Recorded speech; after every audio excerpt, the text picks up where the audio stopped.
చూసుకుంటే ఆడదా ఆంధ్రలో రోజా గారి మీద 100 కోట్ల మీద అభియోగాలు వచ్చినాయి. దాని తగ్గట్టు సిఐడి చర్యలు తీసుకున్న ఉపక్రమించి నాకు కనపట్టలేదు. ఇంకో పక్క చూసుకుంటే జోగి రమేష్ గారి విషయంలో వచ్చి ఆయన కొడుకు చేసిన ఏదైతే భూదందా ఉందో అది కూడా బయటకు వచ్చింది. దాని మీద ఆయన కుల రాజకీయం తీసుకొస్తాడు. ఈ రెండింటిని ఎలా చూడొచ్చు? ఇక చూడటానికి ఏం లేదండి. వాళ్ళందరూ సైలెంట్గా వెళ్ళి జైల్లో కూర్చోవడమే ఉంది. చూడటానికి ఏమీ లేదు. ప్రతి ఒక్కళ్ళు కూడా వైసీపీ ప్రభుత్వంలో విర్రవీగితనానికి వెళ్ళిపోయి ఎవరైతే కన్ను మిన్ను ఆనకుండా అవినీతి చేశారో వాళ్ళు ప్రతి ఒక్కళ్ళు కూడా జైలు పాలు అవ్వాల్సిందే, అయ్యి తీరుతారు. అక్కడ ఉంది చంద్రబాబు నాయుడు గారు అయితే అంతకన్నా బలంగా పవన్ కళ్యాణ్ గారు అన్నారు, ఎవరిని ఏ ఒక్కరిని కూడా వదిలే ప్రసక్తి లేదు.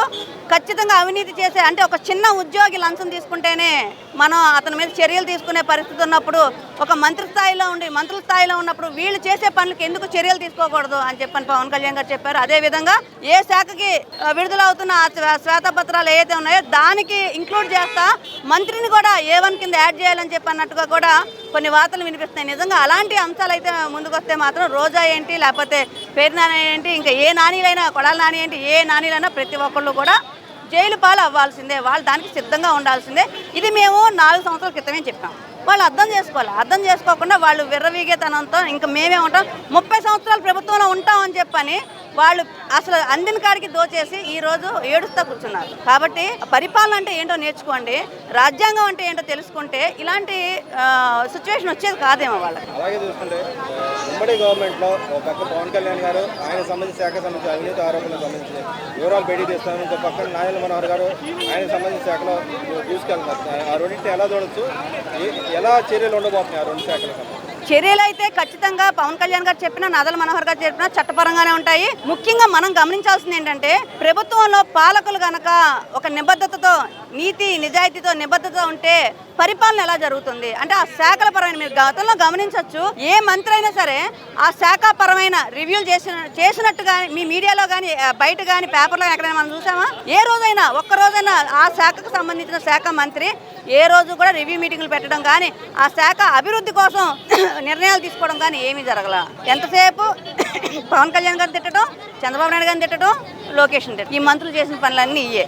కానీ ఈరోజు కూటమి ప్రభుత్వంలో ఉన్న మంత్రులు ఒకరికొకరు పోటీతత్వంతో పని అంటే ఎలా చేయాలి, రాజ్యాంగ విలువలను ఎలా కాపాడాలి, వ్యవస్థలను ఎలా కాపాడాలి, ఇవన్నీ కూడా నేర్పిస్తున్నారు ఒక్కొక్కరికి. ప్రజలకు కూడా ఇలా ఉండాలి, ప్రభుత్వం అంటే పాలన అంటే ఇలా ఉండాలి అని చెప్పని ప్రతి ఒక్కరికి తెలియజేసే విధంగా ఒకరికొకరు పోటీ పడి మరి పనిచేస్తున్నారు.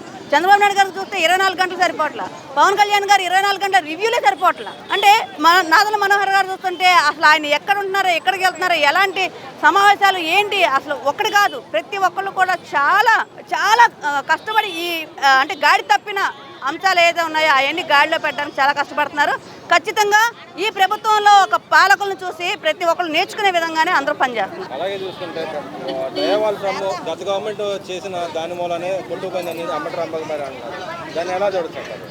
గత ప్రభుత్వం నిజంగా ఏదైనా పని చేసినట్టయితే అది కొట్టుకుపోయి ఉండేది కాదేమో. వాళ్ళు ఏ పని చేయలేదు కాబట్టి కేవలం బూతులు తిట్టుకుంటా అంటే బూతులు తిట్టుకుంటే ఎదుటి వాళ్ళ మీద అండ్ మళ్ళీ అధికారంలోకి ఎలా రావాలా ఈ యొక్క అంశాలే తీసుకున్నారు. కాబట్టి అసలు వాళ్ళకి డయాఫ్రామ్ వాలంటే ఎక్కడ ఉందో తెలుసా, దాని యొక్క విధి విధానాలు ఏంటో తెలుసా, అది ఎలా పనిచేస్తుందో తెలుసా, అది అక్కడ పాడైపోతే దానికి ఎన్ని వేల కోట్లు ఖర్చు అవుతాయో తెలుసా. ఏమీ తెలియని ఒక నిషాని బ్యాచ్ అంతా కూడా గత ప్రభుత్వంలో ఉంది. కాబట్టి వాళ్ళకి ఆ డయాఫ్రామ్ వాళ్ళు కూడా పాపం నేర్పించుంటారు అధికారులు అందరూ. 1-4 సార్లు డయాఫ్రామ్లు అనండి అని చెప్పి నేర్పించుంటారు. కాబట్టి వాళ్ళు అనుంటారు తప్పితే వాళ్ళకి అసలు దాని సంగతి పూర్తిగా తెలియదు.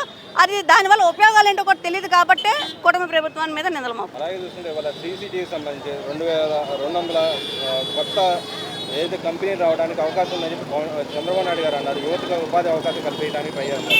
ఎలా చూస్తారు ఓవరాల్గా?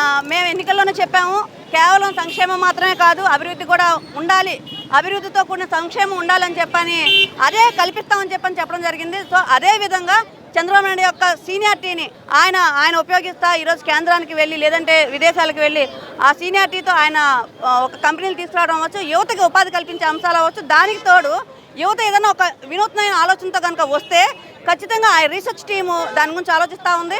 అంటే యువత ఎవరైనా సరే ఓన్లీ ఉద్యోగాలు చేస్తా మాత్రమే కాదు, వాళ్ళ యొక్క ఆలోచనలు కూడా పెంపొందించే విషయంగా లేదా ఏదైనా బిజినెస్లు పెట్టుకుంటానంటే దానికి ఒక ఆలోచన తీసుకొని ఆ ఆలోచనతో ముందుకెళ్లే విధంగా మాత్రం ఈ ప్రభుత్వం సపోర్ట్ చేస్తుంది. అంటే ఒక విజన్తో కూడిన ప్రభుత్వం, కూటమి ప్రభుత్వం కాబట్టి ఆ విజన్తో కూడిన కూటమి ప్రభుత్వంగానే ముందుకు వెళ్తుంది. ప్రతి నిర్ణయాలు కూడా కలిసి తీసుకుంటుంది. అలాగే లాస్ట్గా ఒకటి లాస్ట్ జగన్మోహన్ రెడ్డి గారి దుబారా ఖర్చులు ఒక్కోటి వెలుగు చూస్తూ ఉన్నాయి. 3 కోట్లు, 4 కోట్లు, 2 కోట్లు, 1.5.